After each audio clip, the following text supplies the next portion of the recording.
Hello, and welcome to the third and final webinar in the Building Natural Connections series.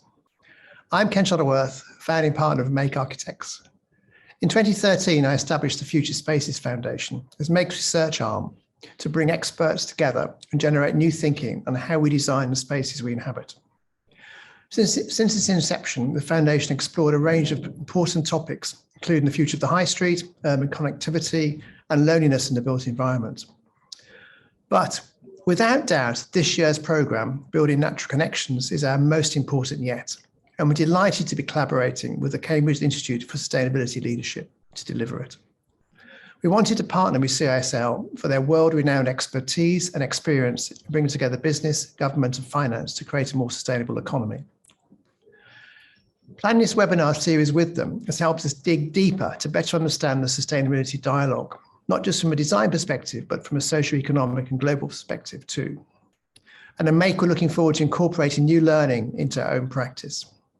And of course, the timing couldn't be better. The latest IPCC report findings and COP26 in less than a month's time. I've been encouraged and humbled by the incredible lineup and the depth of discourse the two webinars have provided so far. I'm sure today's final panel discussion will be no different. But another outstanding group of distinguished panelists with us, and I'm looking forward to hearing what they have to say on how the built environment can deliver better social outcomes, such as reducing socioeconomic inequalities and prioritising health and well-being.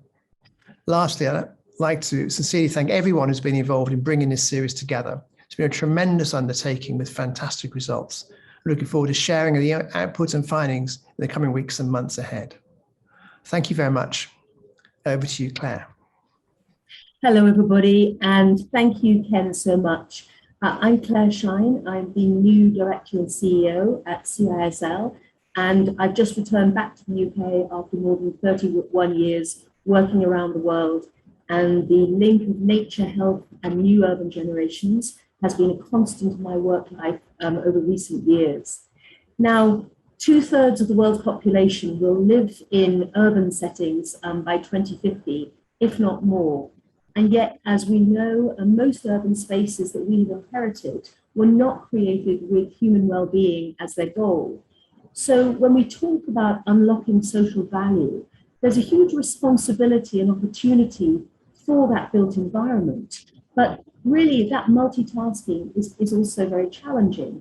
How can the built environment unlock better social outcomes, reduce inequalities, enhance access to nature, support food security, and prioritize health and well-being? It's a pretty long list, and the implications for individuals and communities in the design process and ongoing engagement are huge. As Ken said, this three-part series is firmly focused on the how.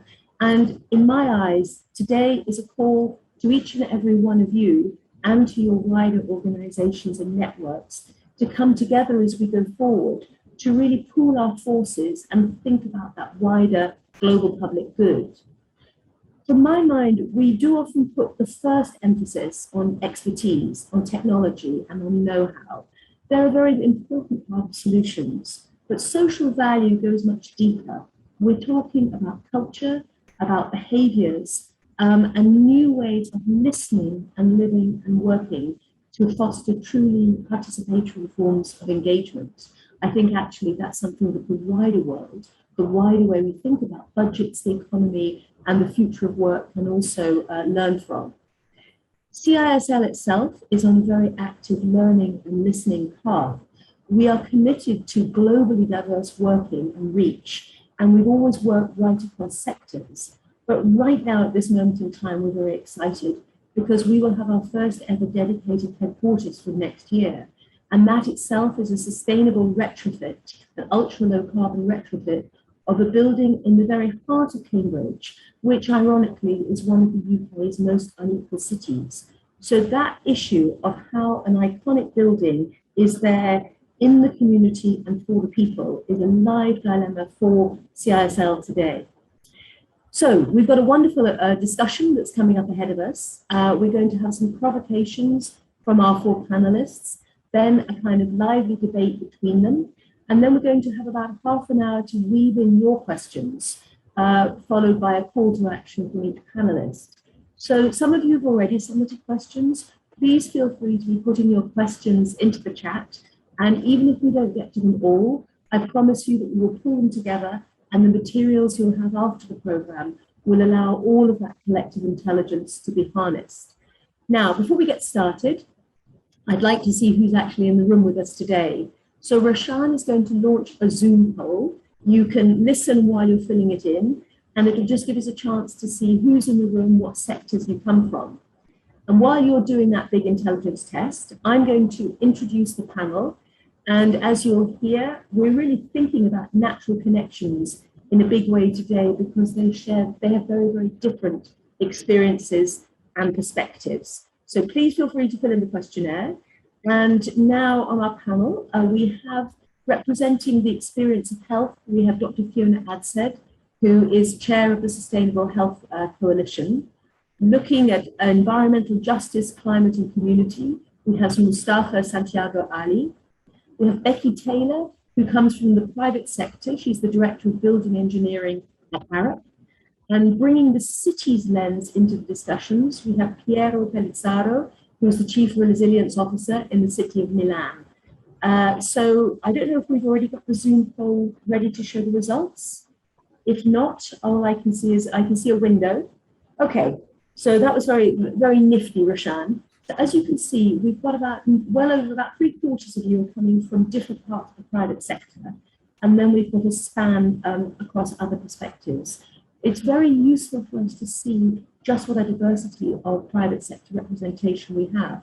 Because when we think about the how and how we can get solutions moving forward quicker, bringing in those agents for change makes all the difference. Now, I promised you provocations, and we're going to go straight into them. So first of all, I'm going to pass to Fiona, who, as I said, comes in from the world of health. Fiona, short, quick and provocative, please. Thanks, Claire. I can't really remember a time where health and climate change really been more at the top of the agenda. I think what's different about now, though, is that we really understand how to design health into the built environment.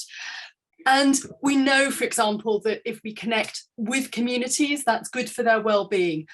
But I think we also know a little bit more about one particular what, which has to be built into examples, and that's really nature, because nature brings together climate change and health in a brilliant way in terms of solutions. I mean, during the pandemic, I'm sure all of us have found refuge in nature, but I think one of the challenges is that cities have become more unattractive to people, but nature is a great way to really build back into cities, a way and place where people want to be. So what can we do? Well, it might sound difficult, but I really challenge you to say that it's not. We can build nature into what already exists. We can do that now. We don't need to wait until some great redevelopments happen. It's possible to do it in small amounts, because all the evidence shows that actually small amounts of nature, a few plants, a few trees, can really transform people's lives and experience.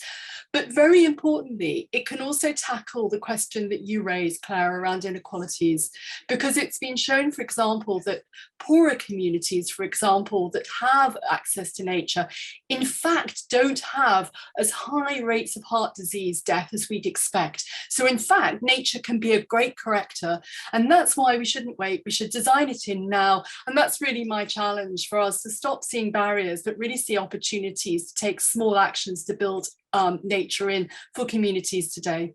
Brilliant. Nature is the great corrector. I love it. So Mustafa, you know, if anybody can talk to the question of community inequality, it's you. What's your provocation to the group? Well, my provocation is that when we know better, do better. Something that my grandmother taught me as a young boy. And then understanding that, as Dr. Fiona just shared with us, we have to have a holistic strategy.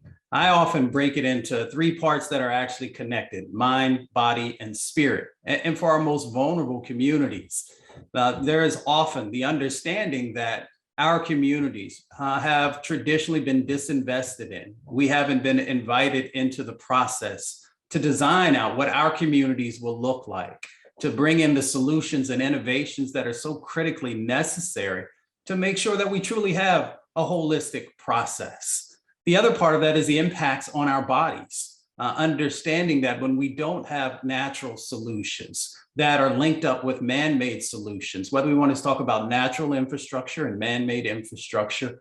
We understand that there are impacts there. There are positive impacts and negative impacts. And we want to make sure that we're moving toward a 21st century set of impacts that are taking that into consideration.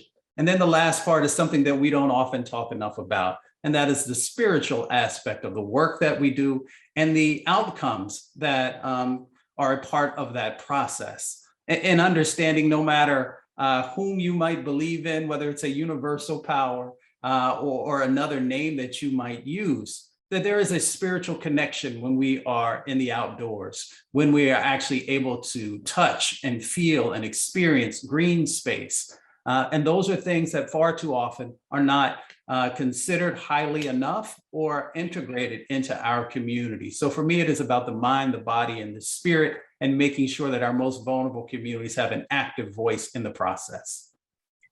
Great contribution. And actually, one of the very, very few silver linings to the COVID cloud was that reminder of the deeply human, whether you call it spiritual or deeply human, just how desperately we needed that to be whole. So, Becky, you are most definitely in the space of the man-made environment, all the skills that go into the world of engineering. So do you want to follow on from Mustafa and give us your feeling on that relationship of the built and the natural and your own provocation?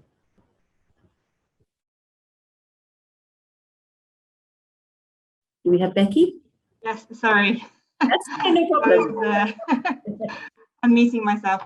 So absolutely, social value is such an important topic because it's about driving change to improve people's lives and develop a more inclusive society, which in the design of the built environment, which we build as people, holding the concept of social value up as a lens allows us to consider the impact of our decisions on those we can affect at every single stage, which will allow us to shape the best outcomes from the actions we make as designers.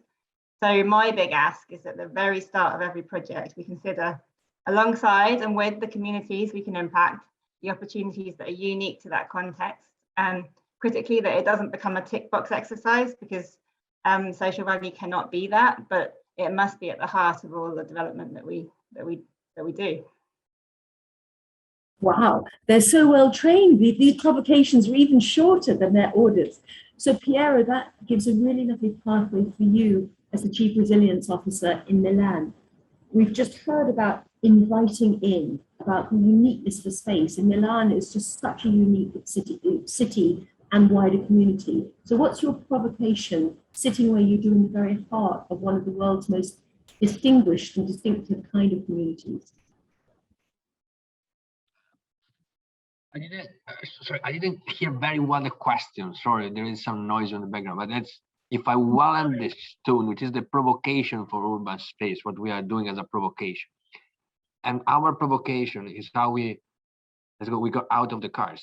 That is the provocation we need for the urban space. Because when we look and thinking about how we should look at nature and inclusive, I mean, how we could be inclusive city if we are sitting in our cars, not speaking with the people. How we can get space for a tree if there is a parking spot. I mean, we love to be comfortable in the cars, but we are not comfortable in society. That is the provocation I want to get. How we can get out of cars in the city. And then I think it's possible because we are good workers, and as all our religion teach, that if we work together, we can go far. Excellent. Well, that is one of the great paradigm shifts of our time in terms of getting out of those cars. And I'm sure I'm seeing Mustafa nodding his head in particular, because we know so much of how many of the American cities in particular evolved in recent decades. So we're going to open up now for some debate between the panelists. And I wanted to share with the wider group some of the key themes that have evolved through the first two webinars. One was really about language, the frame of reference. We're all very good at talking past each other because we're in competitive businesses, we're in different sectors. You know, who don't you know how to talk to is a very useful question that I often use. So adapting language to your stakeholder, and in Claire speak, humanizing the sustainability narrative is something that's already woven through this program so far. And that's very important in terms of making accessible the kind of aims, the kind of change that we're talking about. Other themes that have come up are about the importance of customized place-based approaches. And Becky touched on that with this focus on customization, and also about engaging all actors right the way through the design phase. I like the way Mustafa talked about invite in, because that behind those words is the issue of power and power asymmetry, whether that ties to money or it ties to cultural background or many, many other factors. And a final comment has been about how do we get smarter about thinking of new forms of interlinkage that will be necessary to unlock social value, whether that's collaborations between projects, new forms of interlinking finance, or just bringing together the unexpected combinations of change makers. From many of you who generously provided some of the things that are keeping you awake at night, you've raised issues like, how do we understand what people's perspectives are on social value? How do we handle data, using it, collecting it, giving access to it? How do we raise awareness? How do we develop practices and standards so that when we measure social value, we're talking about the same thing? And I don't know what the equivalent of greenwashing is for social value, but I'm sure somebody in this room has got an idea of the right word. So with that, I want to pass back to Fiona straight away and ask you, Fiona, to go more concrete in terms of that question of how you get health into the very fabric, the very urban fabric. Okay, so if you want to give us some examples there, Fiona. Sure. Well, I think starting with your point about how do you make it accessible, I think the answer is about listening. I remember the very first time I was invited to a community meeting to talk about what we could do with a big development in London around King's Cross. To be honest, I was terrified. I went in, the community was very angry about the development that was planned. I felt totally unequipped to help. But as I listened to what they were saying, I realized that actually all they expected from me was to actually care about what was happening to them and to bring the skills and expertise I did have to work with them to actually make it better and to give them a bit more control over what was happening to them. And what happened in practice was we worked with the community over a 2-year period. We actually trained up some of the community members to become citizen scientists, to work with us around our health impact assessment that we carried out around this big development, so that they felt that they had more control over what was happening. And I learned a huge amount around what regeneration can do to communities, how it can actually be a frightening thing, how it doesn't necessarily bring value now. So I guess going back to the accessibility, I think it's always about listening and starting where people are, trying not to use professional jargon, which we all love because it's a way of hiding our vulnerability, and really looking to share solutions with people, because that's how we move things on. So I guess that's one thing I'd share, Claire. Fantastic. So let me pick up on that and then pass to Mustafa. Mustafa, you're obviously having very hands-on experience when it comes to issues of disadvantaged communities, whether that's through racism or slavery legacies or other areas of inequality. So can you focus in on the how and how that healing, that, as you said, that letting in, that being invited in, how have you done that? And what's been some of the hardest obstacles that you've faced in making that great leap forward?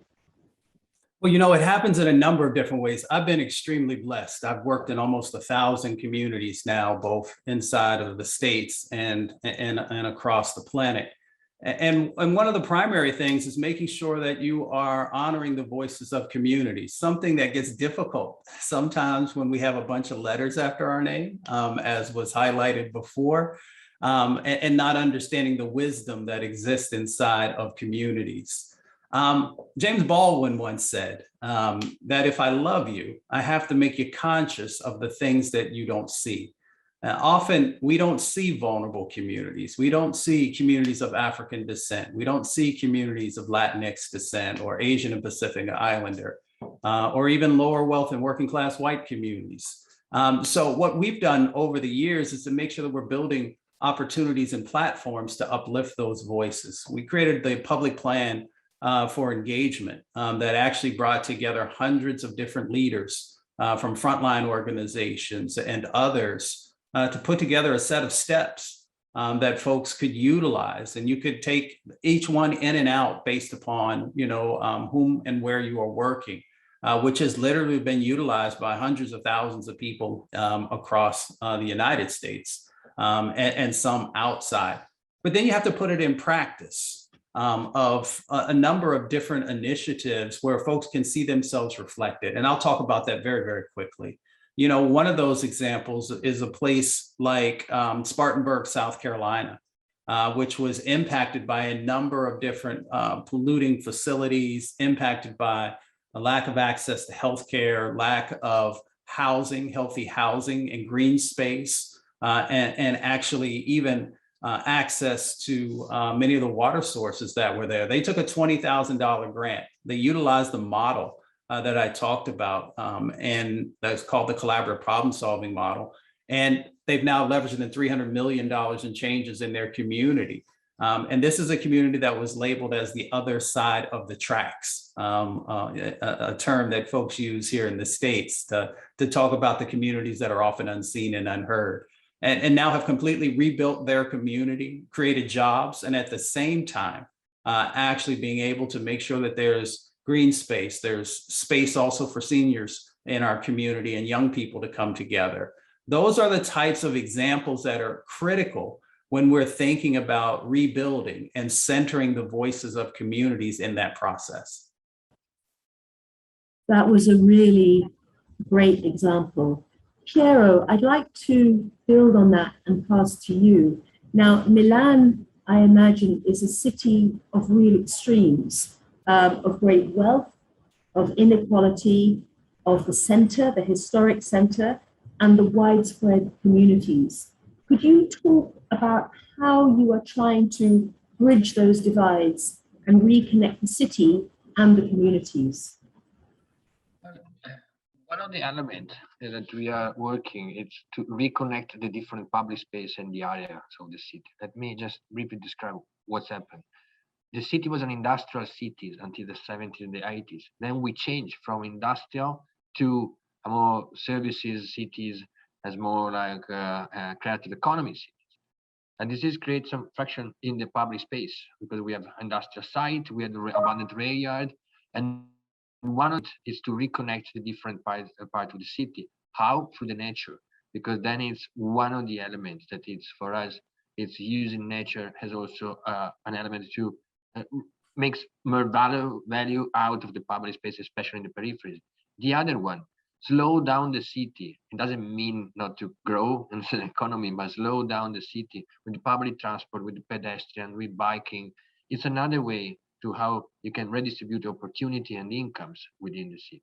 Third one, it's another element. It's the energy approach. So we are working on the energy community approach, and using the cost of the primary needs is also a way how we should reconnect. So that it's more related to the hardware approach or than the software things. But then is when it comes, when a city is in a boost as we are, we need to keep this under control in terms of the cost of the life. So that is the first element we do. And on the other end, it's all this public space, open up the public space, it's open for dialogue. When you open for dialogue, then it's also when you make people more close to each other the other. I always learn from Venice that the people in Venice, they walk. And when you walk, you look on the others and you get interested to know the others. So then is the way I think it's a simple things that we can do easily. And then it's a first element. Then there is the barrier, the cultural barriers, but then it comes through the dialogue. And then we can work. I don't want to make everything easier, but it's an easy starting point, in my opinion. I want to ask another question to you, Piero. You gave us the challenge of moving beyond the car.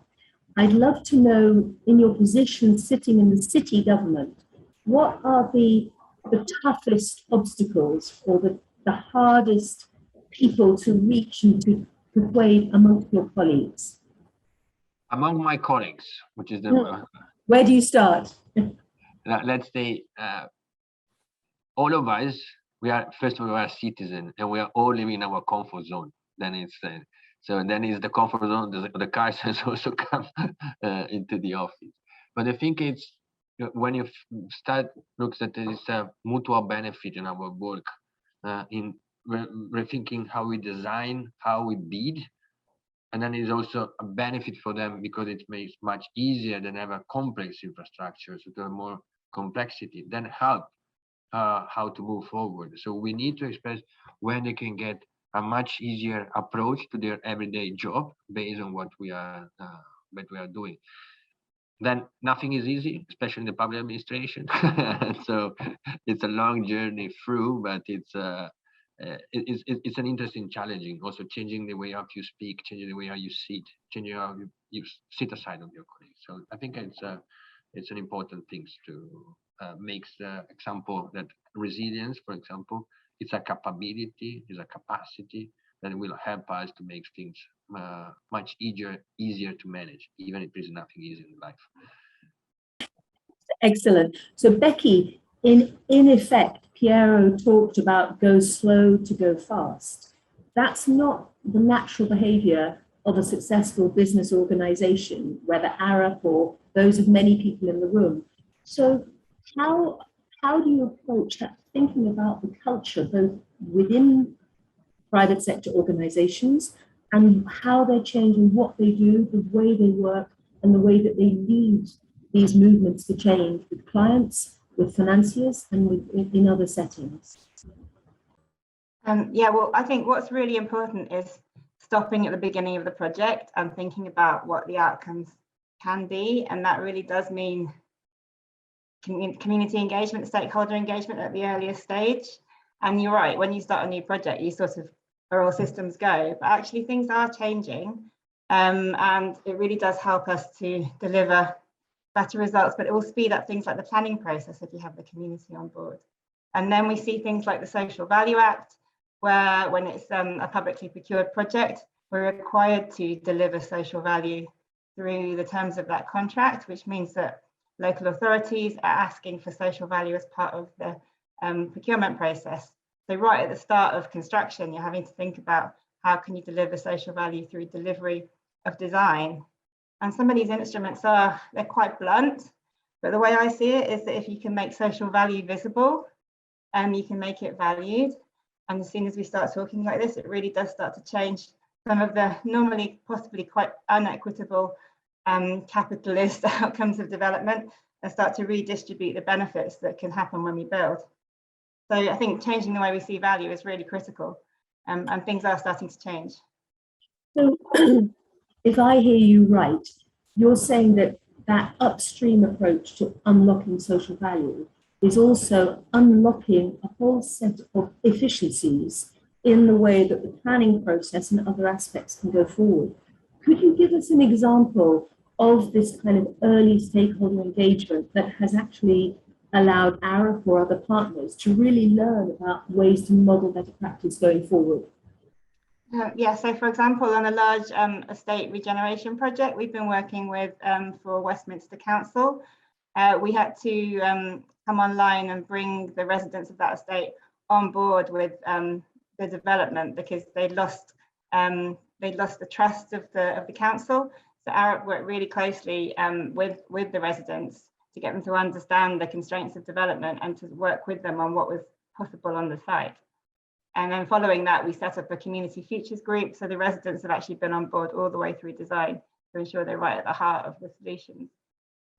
Yeah, that's really interesting. Let me come back to Fiona now. And Fiona, if you could also draw out this question on how, you're looking at how we get health into all policies. But in many cases, particularly when we think about mental health, that may not have been a very obvious metric or something around which we're really very sure how to measure the value that we would like to generate. And given that COVID has very sadly put a very harsh spotlight on this tsunami of mental health or the impact of mental health on every generation, I'd love to just draw you out into that a bit about that aspect of social value and how non-health stakeholders in this group can better learn how we put health into the heart of this. Well, I mean, I think mental health in a way, has come to the fore. I guess we've also, though, asked questions which have measured it perhaps indirectly. So I think, you know, there has been the whole movement around social capital, which is really asking the question, do you feel safe in communities? You know, how much do you love the place that you live? And although questions like that seem quite vague and high level, actually they really point to some fundamental truths.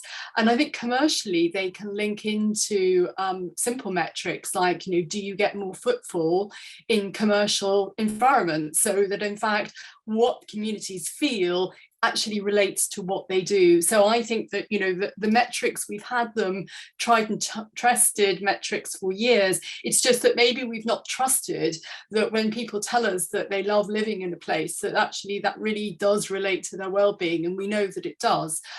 I think in terms of what we can do to really think about people's mental health, I mean, nature, I won't, you know, bore you again with that, but really is a good way of giving people a sense of continuity. It enables children, for example, to develop their learning ability. It gives them a sense of understanding how change happens. We know that it's good for brain development. But mental health is also about connecting with people. So I think that when you're thinking about how you develop communities, it's really important to think about opportunities for connection.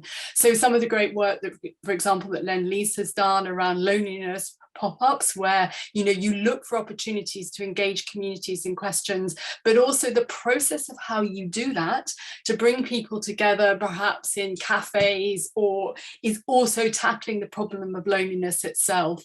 And it's giving people, if you like, the confidence to come together and talk to strangers and perhaps connect and feel part of places. So I think we have a lot of the solutions. They don't have to be complex. It's partly about what we build in terms of value, whether it's nature or brilliant architecture, but it's also, I think, about connecting, giving people opportunities to connect with each other and permission to do that.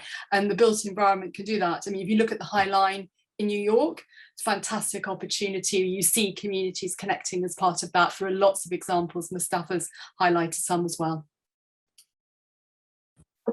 Fantastic. So I want to just draw that out a little bit more. You know, we know that in the business world, you've got to be able to give good arguments behind whatever decision you're doing, financial or in all other settings.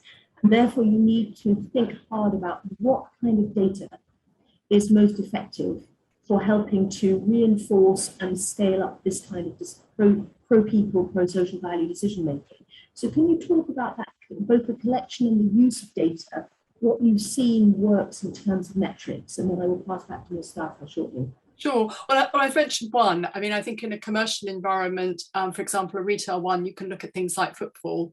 In a sense, what people do tells you most about whether they value an environment. And I think we know that by building in, you know, more beautiful environments using art, for example, or nature, we can get people into spaces if they feel safe and comfortable. So that's a metric. I think there are also metrics, you know, that actually relate to how buildings are used. So there's really good evidence around workplace productivity, for example, both in terms of building health in, whether it's good light, spaces with sustainable materials, but also again with nature. When I was at Bupa, we did some research actually with Gensler, who you mentioned earlier, to look at how could we design workplaces to really improve mental health. And one of the opportunities that came out from what people told us was actually office plants really made a difference to improving people's environments. And again, it's about allowing people to make social connections. So do you allow people to bring in photos, for example, of their family or things that matter to them? It's about really giving people a place of value. So you can measure these things, and the productivity measures that, you know, workplaces use, for example, like, you know, do you love coming to work, can be applied to the built environment as well. So I think that there are lots of metrics and we can use those, but it depends really on the context as to which metrics to pick. But we know a lot about mental health and there are lots of measures. It's about connecting the two and giving people the opportunity to design, if you like, routine measures, but also tailored ones for specific design environments. Great. So now let me turn to Mustafa. And Mustafa, you talked about that you're beginning to see governments integrating the right language to distribute financial resources but I know that you also work with a great range of businesses.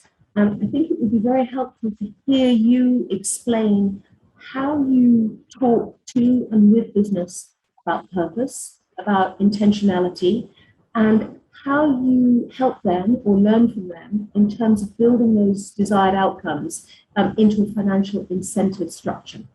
Oh, most definitely. You know, it's somewhat simplistic, but then you can make it as complicated as you want to. You know, you begin with almost every business that I've ever ran into, and the number that I've worked with. You know, what is your vision and your mission? Your vision and your mission really talks about how you see yourself, what your goals are, and also where you're trying to get to. I often pose the question, do you want to be a 21st century organization? And once we begin to unpack that, most folks will say yes, because one, they want to be competitive. Two, they want to be in the flow of energy that is literally moving across our planet. And then the third part is, then we begin to unpack. We unpacked, what is your sets of priorities? And then what is the criteria that you're using to be able to, win on those sets of priorities? And then we begin to infuse into that, well, where are the gaps in helping you to be able to achieve that? And the value added of making sure that vulnerable communities, that the climate crisis, a number of other elements that are a part of that. And the reason being is that if we are not moving forward and becoming 21st century organizations, then you're somewhat antiquated. And that means that there will be others that will fill that space if you are not willing to continue to evolve into that. And there are a number of tools that we use to help with both short-term, midterm, and long-term planning.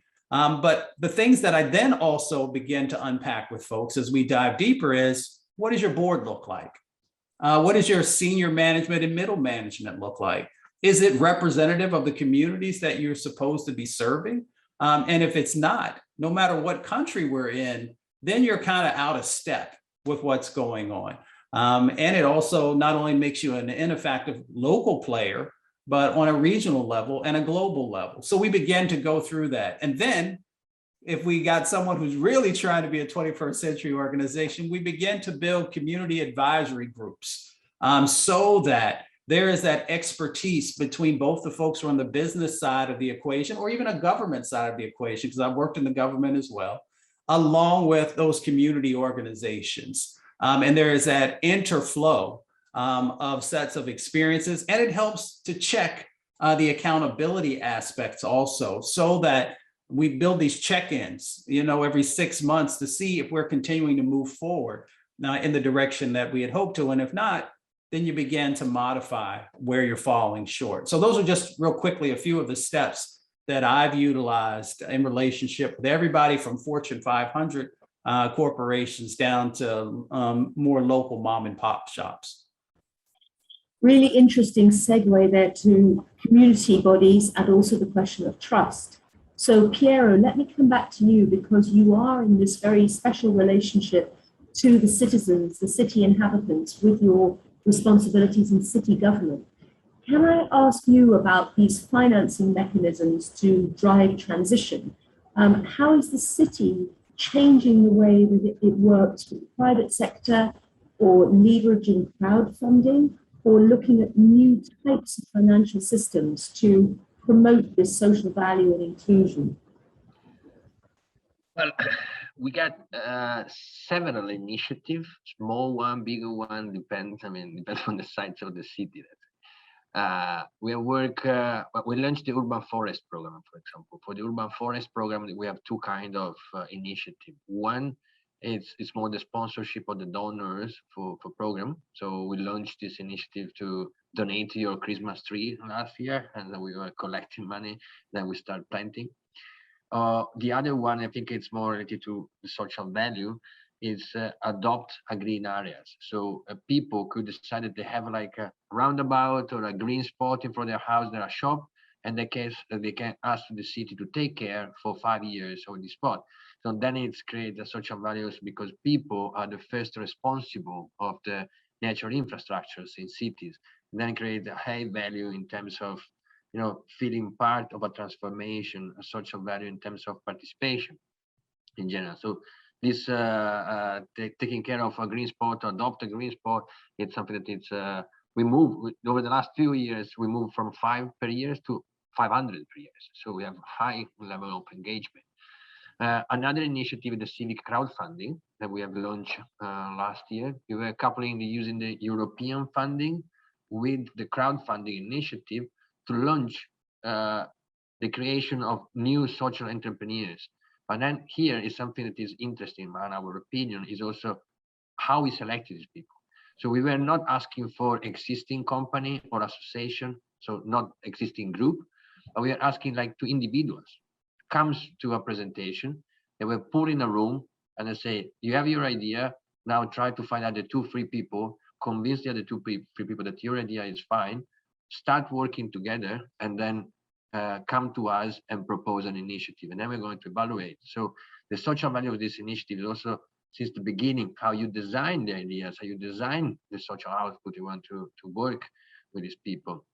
And the civic crowdfunding, the fundraising was double than the money we requested, because there was high participation and capacity to deep penetrate all the city. We work with the merits. So especially with the new Italians, I would love to call, and so they call migrants, I mean, they are new Italians, new European, and they comes, instead like we offer them like to start to have social work for us, to supporting the greening, so also like to learn a job. And these people, they get the merits, we create an agreement with the local shop, and they can go and spend for what they want, this kind of this initiative. So we create another coin somehow, the merits, and then create a lot of social value because they put together the social works, the new Italians, and the new and the local shop. So it's a really like mix of initiative. And I'm sorry, I didn't mean to cut across you. No, and just the last one, I think. But on top of this, what is for us working with the private is not to have a top-down approach. So we are not like love to impose a plan or impose a rules, but we look all our initiative as the guidelines that enable changing, enable participation. So we also have the collaboration pact, for example, among associations, that the collaboration pact is how you're taking care of the common goods. So we have people have the civic monitoring of the river. We have the one that are creating the butterfly street when they start planting tree and the butterfly, looking at the biodiversity. So all these kind of tools are something that enable the participation, enable the social value of the community.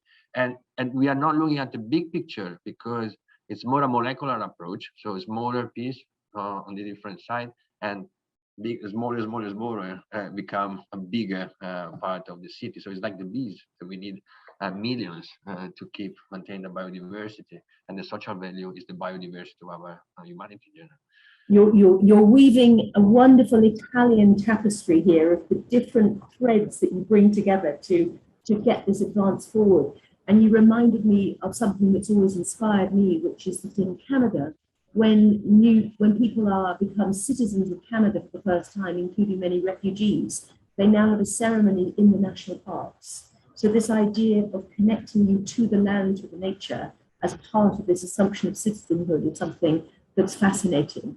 So one final question to Becky, and then we're going to start weaving in the audience's questions.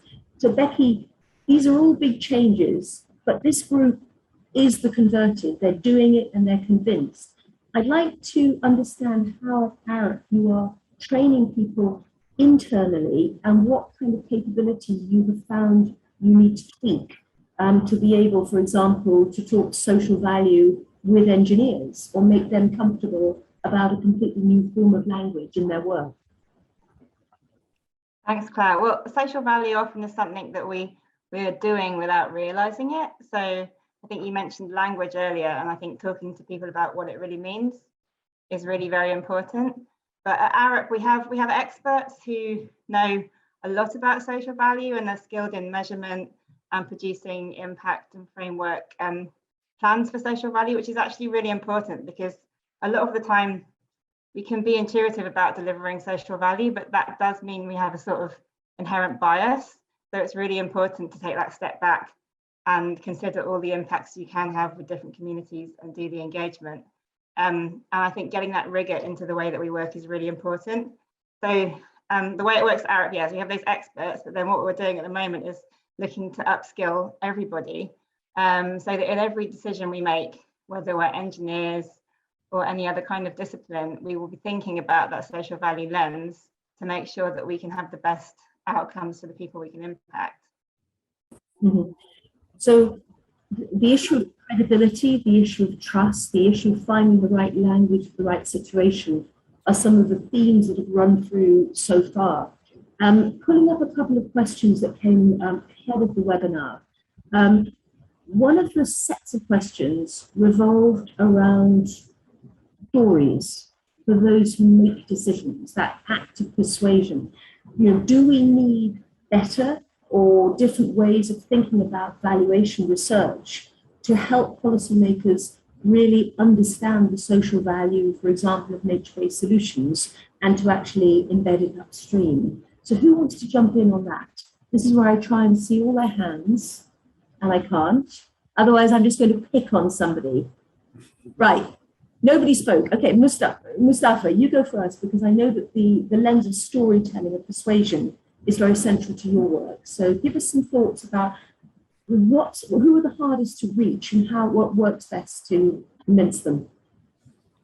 Well, the naysayers are always the ones who are hardest to reach. And of course, they come in multiple categories. I would say that storytelling is incredibly important. I work with some of the best scientists and engineers around the planet. And I often say that I could put 1,000 of them on the stage and people would remember 10% of what they said. But if I put creatives on the stage, it will connect with folks. And then you bring those experts into the conversation when folks want to go deeper. When I left the federal government, I left 2 years working for the Hip Hop Caucus, an organization that is focused on creating opportunities and bridges between folks in the creative space and communities of color, returning citizens, lower wealth individuals, and others. And I saw the power of having a great singer or rapper or poet be able to take information and translate it into that gift that God has blessed them with, and how that would bring people together, whether it was folks, who happen to be in the corporate space, folks in the government space, folks in communities. So that's critically important. We often don't invest in that. We'll think about that on the back end, possibly, of people doing a PSA, a public service announcement, or something like that, instead of how do we integrate creatives into the process in the beginning, just like we should be integrating communities in the beginning of the thinking of a process. We should also be thinking about inviting creatives into that space and getting their views on how do you best connect with folks.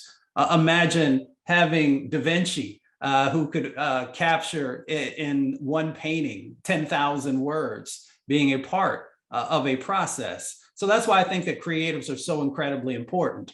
And the technical aspect is as equally important. But when you leave a part out, it's almost like having a dam, but leaving a big hole in the middle and wondering why it won't hold the water back, or why it doesn't protect a community in the sense that you would like for it to.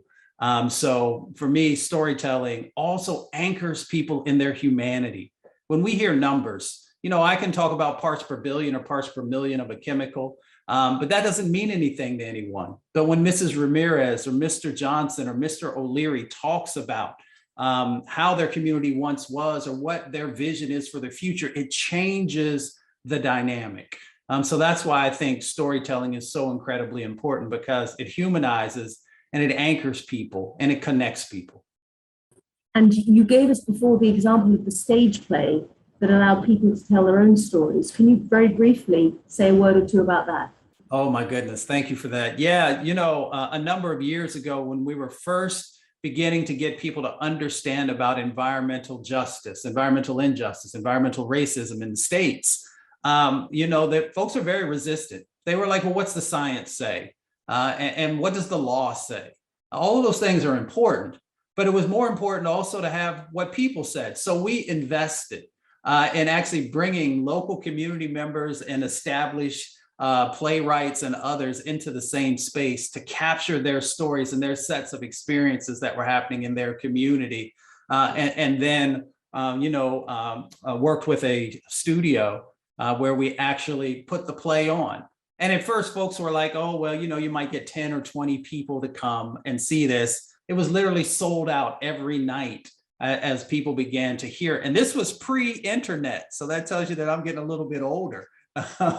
So it's just amazing to see how the arts, how creatives infused with the voices of communities can actually help to create light bulbs. There were folks who were in the audience who came, who had businesses and came from the corporate space and government space, who said, I just didn't know. And this is the first time that I began to think more critically about my job or my power and how I could leverage it to help to make change happen. And I want to know more. And that's when we started to bring other people into the conversation as well. And it also helps with the language, because it was a language of the people that was being shared and not a technical set of language that folks will often, after a couple of minutes, they nod their heads, but they shut down. Yeah, so that's, oops, yes, I'm not muted. So that's a really good segue to Piero in Milan, because one question we received was thinking about life after COVID and the very understandable worries about rebuilding the economy, getting people back to work, and getting them back to their life chances. And so the question was, is the environment, is social value going to drop away again to go back to a very narrow economic focus? So I would love to hear how Milan is thinking holistically, but also, Piero, you gave the example of the edicola, the way in which people exchange with the government. So if you could talk about those two things, that would be really great. Starting from the second, let's say the edicola, or the so-called the new the newspaper shop. Let's say that they are. It's not a real shop. It's like outside. It's a small, like a kiosk, like a newspaper. It's like a kiosk. That it's. And we start delivering digital services for the people, because when you think about the 15-minute cities, 15, 16, 17 or whatever, it depends how you love to call the 15-minute city, you have to take all your services close to people. So we start delivering all the digital certificate, even in the edicola, because especially for elderly people, maybe they don't have the capacity to print or to go on digital. I mean, we still have a big digital divide in the country, so we need to look at that. But what is the role? Is to give a new role of a social role of the edicola, because they were like a place where normally people get in contact and people dialogue because they're going to buy a newspaper. And now that they buy less newspaper, we need to find a new way to find a kind of hub, a social hub. So that is a big value, not only because we get closer to people with our services, the published services, but also we create in an open space, a place where the people could link each other. So then it's a double, so digital and social. So you're if I'm hearing you right, this is a way that you rethink building in the public environment, like a newspaper kiosk, to bring down the wall between the public authority and the ordinary citizen. You make the services they need, the dialogue happens much more immediate. Is that right? Is that right? Yeah. So can I follow to the first question I asked about that post-COVID economic stress? Are you finding that it is still easy to connect the social, the environmental, and the economic? Or is COVID putting pressure on public officials to be a bit jobs in a more narrow way? But jobs. It also means environment, and social. So it's also the social jobs. We have the environmental jobs. So it depends which kind of economy you want to design and which kind of jobs you want to create, and how and to who you want to target. Then it's that it's the main thing. And luckily, the European Commission is supporting prior program that they are looking at climate change and environment as one of the major market where we should invest. So then is a positive guidelines, a positive guide coming from the European Commission, and then this is really helpful on this. Then over the last year and a half, we have seen how all the healthy system has been required a changing, required to get less big hospital, big infrastructures, and more like small units of health support for the population, because we need to be more close with the health system. And then when you look at this system, and the social value of this kind of initiative is what we need to build. So we build like the new institute that the government is launching is the community hospital. So we are more smaller, closer to people. So then it's another social job and health job that they've been creating, and it's something that is really important. After the pandemic, what we have seen, that a lot of people that were volunteering during the pandemic because of the emergency, they get feeling that that could become also their everyday activity, their everyday works. So they also switch their mind to a more like profit work, to a more social work, but still you have a profit, but you dedicate more time and your willingness for a social purpose. So this is not the majority, but it's a minority that from where we should build the new economy. So environment is part of the European orientation and the market, and all this kind of willingness to support the community in different ways as volunteering. Now switch, then is when it's our new fundamental starting point for the new economy. And then it's only the next 2 or 3 years that we're gonna say that if we were right or wrong. But the hope is higher, and we can do all the best. But it's all a matter of how people, individuals, approach into job and market. And yeah, there is a role in the public, but it's a really interesting moment in time, this difficult as it is, because we see we're all trying to make intelligent guesses about the future from this particular moment of adaptation. Will it be a complete regeneration of the way we live and work, or will it go back to what we call business as usual? And it's very hard to know, I think. It's a good moment to bring in Becky and to shift towards some slightly more technical or sector-focused questions, with lots of you woven in questions around metrics and the how. And one question has come in, Becky, about whether there are labels for social value equivalent to LEED or BREEAM that we know for buildings themselves. I asked the question of myself before, what's the social value equivalent of greenwashing? I don't know if there's a term already, but I do see too often that the risk of just being dismissed means that we don't actually push ourselves to go as far as we would like to do. So I'm really interested to know about the kind of labels, the standards, the norms, and how you would think they are going to evolve in the social value space.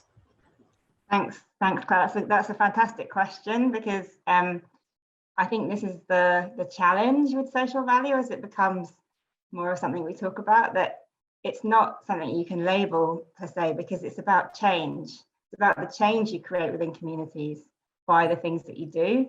As soon as it becomes a tick box exercise, and I've seen this in practice, that if you show someone a list of social value that you developed on one project, they'll try and use it for another one, and you can't do that, because you have to have this early stage engagement about the context. It must be unique to the context.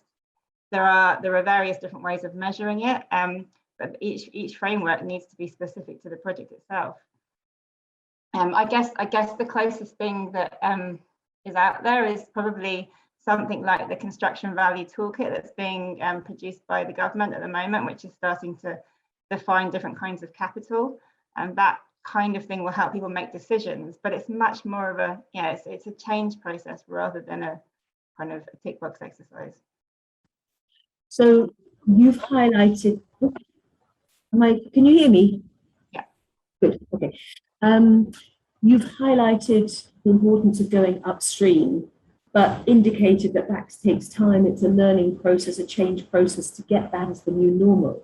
So there's a really good question here that I think is a good stimulus to how we go more concrete, which is, what role can investors in public infrastructure play to make it mandatory to think about these ESG factors upstream and at the design and operational stage? So Becky, maybe you'd like to take a first bite at that cherry, and then perhaps we can widen that conversation out further.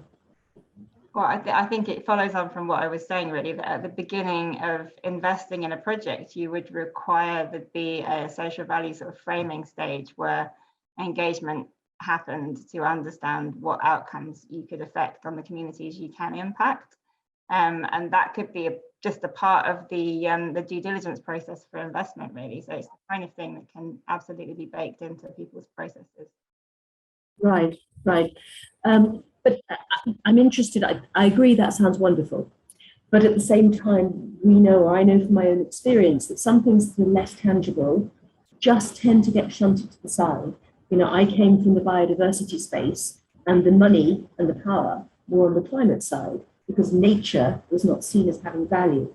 So we're in a really interesting space where there is a tension around the commodification of nature or the commodification of people, or where we express social value in terms of, oh, we save that of our mental health bill.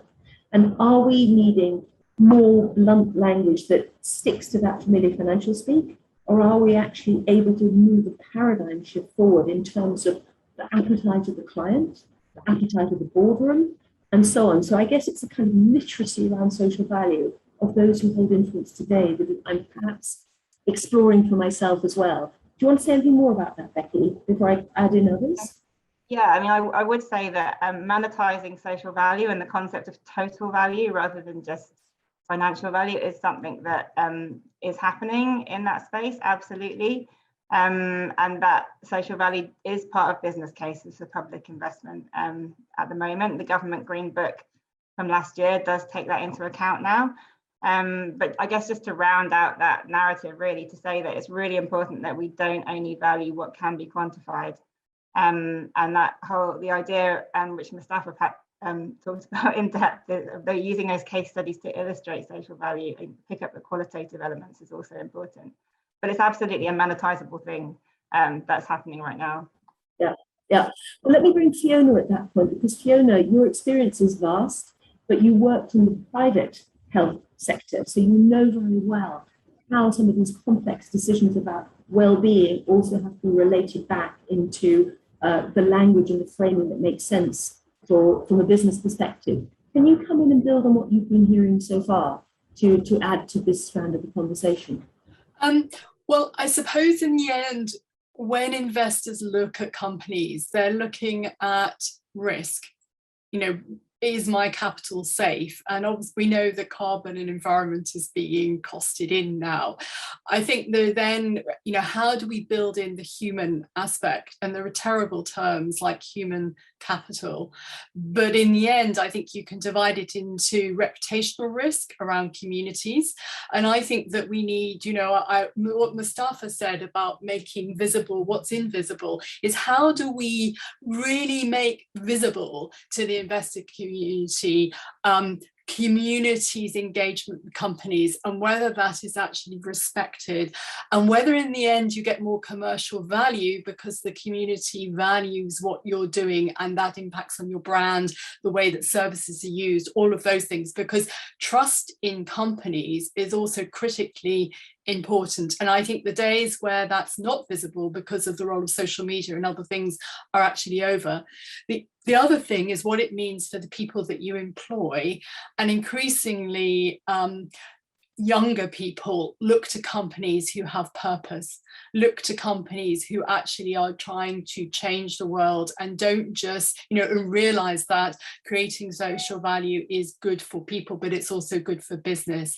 And so I think it's about, you know, going back to that, the capital investment argument, it's about how do we make that social value, but also the people value more visible. And then, as we talked about earlier, Claire, it's also about thinking about, is this a great place to work? You know, does my job give me more? Because going back to your point around, are we at a tipping point of things changing or not? I think part of the role of leadership is actually to really seize the opportunities and the possibilities that exist to make that happen. Because I think people have gone through a profound change where people are voting with their feet. That's why it's difficult for some companies to recruit, because people don't want to do those kind of jobs or those roles anymore because they're not respected and they're not valued. So I think the world has changed. I think that people will take into the future a different thing. And I think it's a huge leadership opportunity opportunity, both if you're an investor, but also if you lead a business, to really make that a possibility and thrive both as a company, but also for your communities and your people.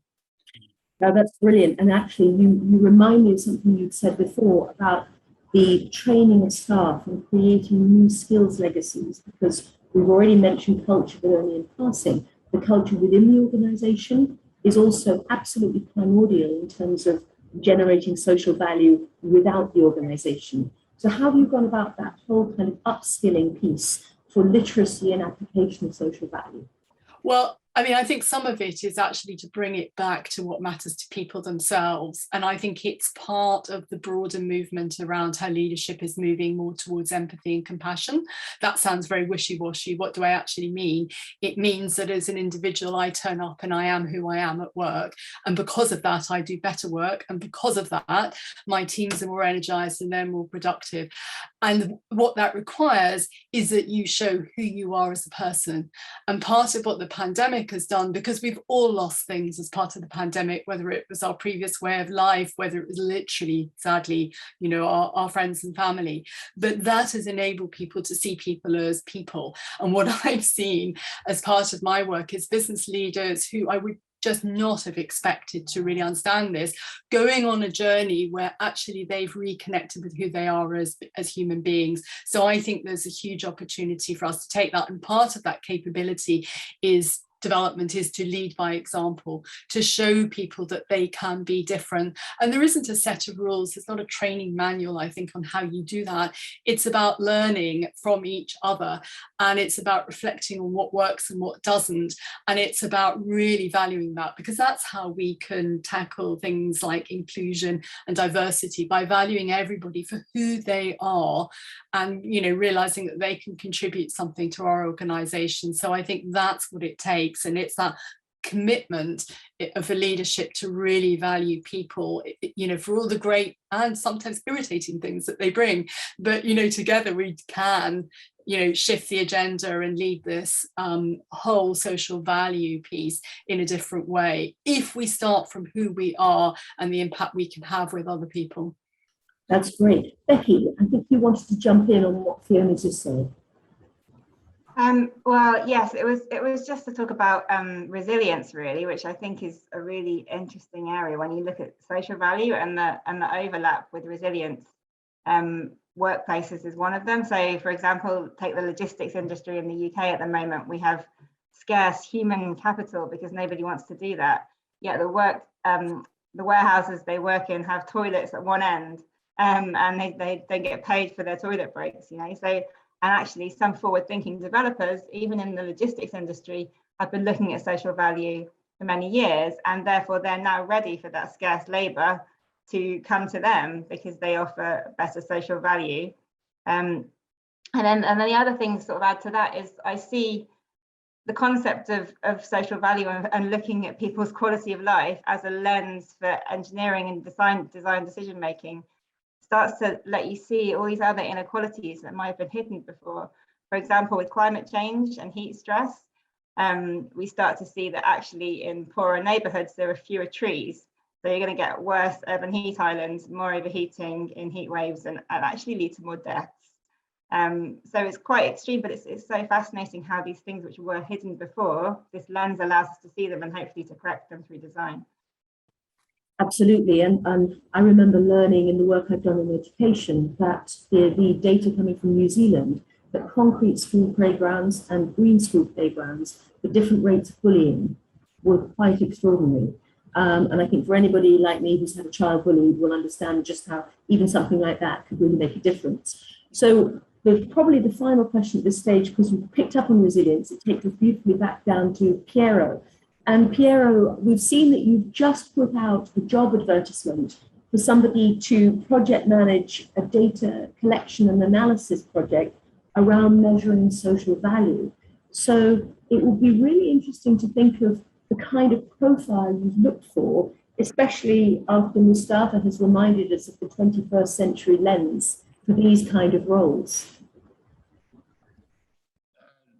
Sorry, Claire, I didn't get the question. I'm really sorry for this. No, don't worry at all. So I think the city of Milan is advertising for somebody to become a data collection and analysis project manager. And I was interested how you looked at what you need for that job, because clearly it can drive really big impact at scale. So this job is part of a new European funding initiative that is looking at how we can measure the social value of our green investments. And then the profile, then it's the challenge is which kind of profile we also when we're thinking who should be the right person and the right person for this purpose. And I mean, there is not a clear answer. It's also we are also trying to get new profile, new skills in cities. So we also try to figure out who can own this kind of profile and skills. And because it's not only that, like, you know, you're not only someone that has to deal with data and social, you have to be also someone dealing with the data and social impact and environmental impact in the public administration. When you have a public investment, that is, they have a different kind of profile in terms of business model. There is a different kind of profile or the ultimate goals that we need to reach. So all this kind of experience is also useful because how a city administration is measuring the social value could be different from a private developer or from an association, because we need to consider all the different needs, the private and the public and the association and individuals, because even if you don't like some of the social impact that could have some of the initiative, as a public administration, we need to take care of everyone.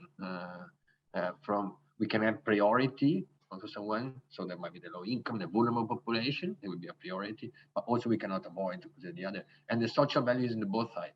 So it's a challenging one. We also like now hiring a new person for the climate data scientist, but is not the one that is capable to read the data. It's somebody that is capable to translate the data into practice on the public administration. So it's not only a data scientist, it's someone that is capable to translate in the reality. That is the most challenging. And if I can answer from my perspective, individual perspective, as someone that has to live in the real life, that is one, because you have to get data in the real life, because social value is real life. It's not economic, it's not money, that could be even intangible somehow. Social value is real life. So it's someone that is being capable to have correlation with different things. Well, I think that really resonates with everybody who's on this webinar, that real life, that being anchored in the needs and wants of ordinary people. Mustafa, you wanted to come in, so I want to give you the chance to respond to what you've heard, but then I want you to do a short and sweet call to action on what you'd like people who are participating in this webinar to really take away as your key message. But first, if you want to sort of make any reflections on the Q&A that we've just had. Well, and thank you for that. You know, it's all about intentionality. I really appreciate what Piero just shared, because for me, if we want to have healthy governments or healthy corporations or healthy civil societies, the intentionality plays out in those folks who we're hiring and building stuff into people's performance evaluations and appraisals. We all know that whatever you're evaluated on is what you're going to, you know, lean in and really focus on. So when you don't do that, then that says, well, it's important, but it's not that important. So that's why I think that that's critically, you know, necessary moving forward. And we see it playing out in a number of places. So now there are a number of positions, these vice presidents of people, you know, they're bringing in many of the elements that we talked about today. Those are no longer HR positions. They are thinking critically about how do we connect with people? How do we measure that? How do we strengthen that? Both the value inside and outside of our organizations. So that is a part of that evolution of moving to the 21st century that I talked about. I'll talk about President Biden just for a quick second. He's also signed a number of executive orders that help to strengthen many of the things that we've been talking about today. And I know other presidents and heads of states across the planet are beginning to move in that direction as well. And some of them are even further along than the United States is. So he's making sure that we have something called the Justice 40 initiative. So 40% of federal benefits and resources go now to our most vulnerable communities. That is, if folks on Capitol Hill actually get their act together and pass some of these infrastructure bills that people might see from time to time on the television. And he's also making sure that contracting and subcontracting opportunities that, of course, corporations are tied to are also beginning to emulate many of these sets of actions and behaviors and accountability measures that are so critically important. So we see this evolution that's happening around intentionality, for which to me is critically important. Whether we do it inside of our own organizations or it is a part of a connection to a larger body that is playing a role with the work that we do.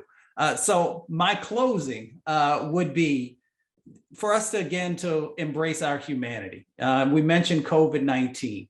You know, it showed us that the connection all across the planet of how, you know, literally in the blink of an eye, how we can be faced with these monumental sets of challenges, but an even larger set of opportunities when we come together. What we've been talking about today is really about us coming together, us honoring the voices of communities, understanding that we have gaps in our social safety net, and that when we begin to utilize many of these pieces that we've known over the years that have had value into the whole, that we have a stronger process. Dr. Martin Luther King Jr., many folks will remember who that was. He said that we come to these shores in different ships, but we're all in the same boat now. If you think about the climate crisis, we are all in that same boat. Some folks have a bit more privilege and a bit more protection, but everybody is going to be impacted. When we think about COVID-19, a very similar situation. When we think about racial injustice and how it weakens our societies, how it weakens our governments, weakens our organizations when we don't address it. But when we come together and the North Star is justice and is inclusion, we can do some magical things. Fantastic. Becky, your call to action and any key reflections that you want to pull out of what you've been hearing. Thanks, Claire. Yeah, I guess my call to action is that we move to a new normal where improving quality of life for everyone matters as much as it always ought to have done. And I think actually an opportunity here might be around how developing social value can strengthen other missions like carbon emission reduction and climate resilience, because when you look at them together and you tackle them together, they're much more powerful and also much more attractive to people rather than just becoming these intangible things. And they often do interrelate in really interesting, powerful ways. So to achieve this, we need to go slow, as we've talked about at the start, to understand what really is the need before we just get going with projects. And ultimately, we talked about this previously, but I think we want to make people-led design social value as sexy as a shiny glass tower used to be before we started to change our minds. I can't see all the hands and faces of everybody on this webinar, but I'm quite sure there was a lot of very vigorous yes going on when you just said that. Piero, would you take a couple of minutes to share your own call to action and any particular things you take away from this conversation? I think many things from this conversation, and thanks for setting actually. But the call for action, I think it's more an individual call for action because our individuals are composed of the community, and as a city administration, we cannot reach the goals that we collectively decide if all individuals are not moving in the same direction and having the same approach. And there is something that is necessary in the next field. We need to take care of the others, take care of the public space. We need to take care of the common goods as a community because we don't have too much common goods. And when we look at this perspective, I think that one of the call for action is also we as a practitioner, that taking care of social value, but we always challenge ourselves because there is always something that is not good. Even sustainability in general has some negative effects because it could lead to gentrification, for example. So we always being clear that there is not a solution as a proper solution, that every solution should be adapted to the different context. That is what I learned as a resilient officer, that we need to be flexible, adaptive to different contexts. And the community that is composed by individuals. So we are the changes we want to see in the world. So it's from us we need to start. And then let's lead being leader is enabling the others to be part of a community. It's not a leader community. It's enabling the construction of community. So that is what the call for action and the challenge. And this is, I try to see what I get from this conversation. And thanks to all of us for this. You did a really neat job with that. And I think this issue of new paradigms of leadership, which builds on things that Fiona and others were saying, is really central to the conversation. Fiona, your call to action and any particular things that you want to make sure we keep live on our collective radar screen. Yeah, so as you gathered, for me, it all starts and ends with people, and really unleashing each of our skills, abilities, and humanity. So I think it's about really bringing yourself into every conversation. So I guess that's what I'd wish for individuals who are on this call. I think in terms of the challenge, it's about seeing the possibility, because as Becky and others have said, it really is about designing health and well-being and what people need into every decision that we make. And we've had so many inspiring stories and opportunities to do that, and it can start small, really practical small things, from something as simple as a plant pot in your office to something much bigger in terms of transforming communities. But it's, as Mustafa says, it starts with the choices that we make and the intention we have. And I think we need at this moment to really think big around health and well-being and how that connects to nature and the climate, because once we get into that space of creativity and inspiration, we really can think about different possibilities. So I think for me, it's really about starting small.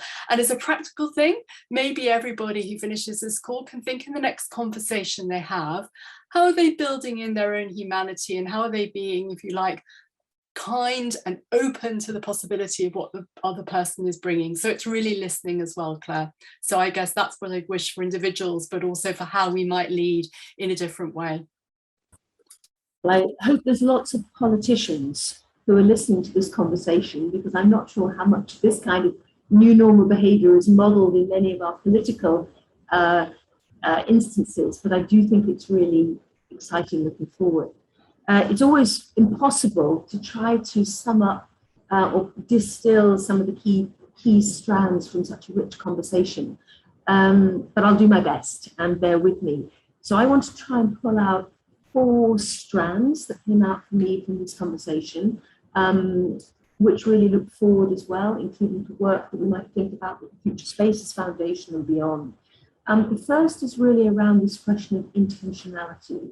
We heard right at the beginning that it's a decision to put health into all policy. It's a decision of a corporate leader or somebody else to choose to put their humanity on show around that board table or at the water cooler. And that intentionality, I think, operates at all levels. And we had some really interesting examples of how the macro and the micro could be connected in that way. That lovely reminder, as somebody who's doing appraisals right now, that the appraisal is a daily tool that can allow the value piece and the aspiration piece to be brought together. And of course, that influences culture change right across an organization. And in terms of that intentionality, I think being able to show that the multiplier benefits that flow commercially and societally from that act of federating these things that very few people are actually going to challenge, but it's putting a shape on it and making it deliverable, that perhaps is one of our next big goals. The second was really around this question of what, in Claire's speak, I would say is the deeply human, that question of how we bring down the wall between the professional and the personal, that we understand that just as each of you on this call and in your organizations, you are bringing your person and your citizen head into a space of your engineering skills or investment decisions or your civic responsibilities. But how that is something that isn't just a charming thing that you see from time to time, it actually becomes part of the way in which we regenerate the social and economic fabric. I think that's a really interesting piece. And there I do see COVID creating an extraordinary opportunity. We heard about, a word like social capital or human capital, which is very much a Marmite term. You love it or you hate it. But that question about feeling and doing allowing those things to come together and be equally admissible was a really important part of that new lens. And in that part of the conversation, we saw the concrete benefits, dealing whether it's with loneliness, well, that knocks on into things that cost health services money. So actually starting to understand how positive solutions can actually have these very strong gains. The third was a bit of a mishmash in the way I've written it down, but I wrote down incentives, and I wrote down radicality, and I wrote down trust. Actually thinking how we fit the lens and even the language we use around these things. So I, for a while, loved the idea of talking about a health generating city or a health generating school. And the moment you think about what is health generating, very little of that depends on the health sector. Because very often countries with the very best of intentions run sickness systems, not health systems. That's no criticism of the people who work so hard in those systems. It's the way that the infrastructure has developed sectorally. And so when we think about health and all policies, and we actually think about the built environment, the nature built, the natural built connections, new language can actually be really part of that bigger kind of regenerative lens. And within that sense of radical regeneration, radical openness, we thought about the question of brand. What side of history do companies want to be on? What is a 21st century story that a company or a city or a sector or a professional discipline writes for itself? And then, therefore, making the invisible visible is also a really important part of that. And the fourth and final chunk, and I'm conscious of time, went really to the question of power and the sharing of power, which goes both to trust and to confidence. I love the idea of invite in, not just who's at the table, who's in, who's out, but the invitation. And that goes to what many of our speakers spoke about, the opening up, the becoming porous, the welcoming and the going upstream and going slow, having the confidence to go slow. And so the issue of changing the way we think control, opening up the sharing, opening up the listening, and giving new roles, whether as citizen scientists or in other ways, to valued members of the community could be really part of that. So there's some really fascinating things which, for me, quite new in my own job leading CISL. A conversation like this is actually really important because I find that a great deal of my own thinking and conversation in this new role is not about the technicalities of this particular emissions target. It goes to things like people and power. It goes to things like not saying the climate crisis, always saying the nature climate crisis.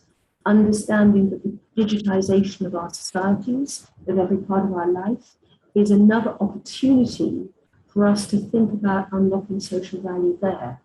Are we moving into a space of techno-colonization, or are we going to work with and through the incredible power of technology to give citizens ever greater visibility and voice and so on, as some countries are beginning to do with participatory budgeting and other things which are systems-driven, policy-driven forms of unlocking social value. So it's a really exciting agenda. I hope this conversation is going to run and run. CISL is absolutely here for that. And I'm going to hand back to my wonderful colleagues now with a slide about some of the next things coming up. Thank you very much to all our panelists and to all of you.